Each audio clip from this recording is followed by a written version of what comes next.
I'm skeptical by nature, and I'm proud of that. A little skepticism can save us from a lot of trouble. Welcome to TaraElla News, where we examine the latest political and cultural news from the perspective of upholding classical liberal values like individual freedom, equal opportunity, and free speech. Subscribe if you're interested. Today, I want to respond to a recent video by Caleb Cain, aka Faraday Speaks, where he elaborates on his idea that there is a far-right pipeline that stretches from centrist channels like the Rubin Report all the way to the far right, where audiences of centrist and anti-sjw channels can supposedly be converted to the far right over time. So, how on earth can someone who watches Dave Rubin end up in the far right? My rational mind tells me that a classical liberal, the kind of people who watch Rubin, is the furthest thing from an authoritarian far right. But then, Caleb reminds us that Rubin once interviewed Stefan Molyneux, who also interviewed far-right figures like Jared Taylor on other occasions. However, we should also remember that Rubin interviewed Marianne Williamson just a few weeks ago. Are Rubin fans now major supporters of the Williamson 2020 campaign? I don't think so.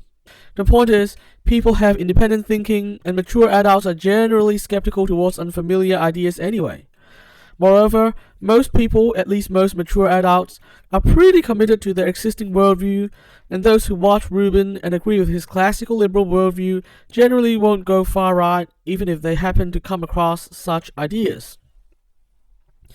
I guess then, the problem with some young people being easily influenced by what they see is that many of them aren't firm enough in their worldview yet, which is why they could be easily swayed by anything they might be exposed to, and I think it's something many people probably aren't even very aware of. Many young people simply don't have the required life experiences to be firm about their worldview. But if that's the problem, then it's not a problem specific to Rubin having interviewed Molyneux or something like that. It's a much bigger problem. Rather than there being a specific pipeline to the far right, I think the problem is that too many people are now becoming committed to extreme political ideologies at a very young age, well before they can judge the validity of ideas based on their life experiences.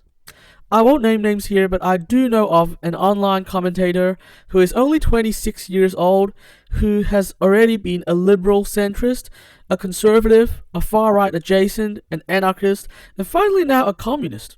Imagine having had all these identities, many outside the political mainstream, at just 26. When I was 26, I didn't know many of the things I know now. Let's face it, most people in their early 20s are, generally speaking, not very experienced and knowledgeable. Yet many people in their early 20s or younger are already being committed to very radical politics of one brand or another. It seems to me that they want to join a club, any club, before they even learn enough to decide which club they really want to join. I think this is the real worry, rather than any single so-called pipeline going in any single direction.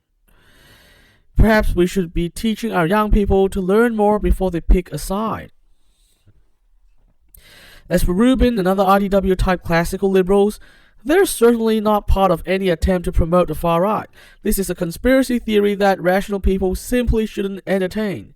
Rather, I think their major concern is a loss of freedom, and this is a very valid worry at the moment. What they fear is that the freedom to act and speak will be severely curtailed in the name of social justice, which, as I often say, is not real social justice, but rather something called critical theory. There is indeed a movement out there which broadly attempts to use some form of critical theory to justify restrictive cultural changes in the name of so-called social justice.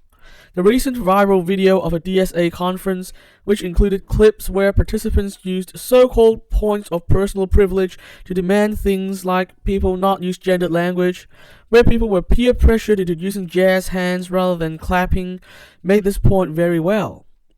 While the various behavioral alterations were enforced in the name of making things more comfortable for certain groups, this also represented peer pressure to act a certain way, to restrict personal freedom to speak and act, with the implication that if you don't comply, you're anti-justice. Stuff like this makes me actually fearful for our future. I mean, what if this kind of critical theory-inspired social engineering, enforced via peer pressure, becomes the norm of everyday society one day? This really reminds me of the phrase, freedom is only ever 2 generations away from extinction. That's all for today. I'll be back next time to discuss another big idea. Subscribe if you want to follow our story. The transcripts are available on the internet. And remember to resist the hive mind and stay individualistic. The world depends on it.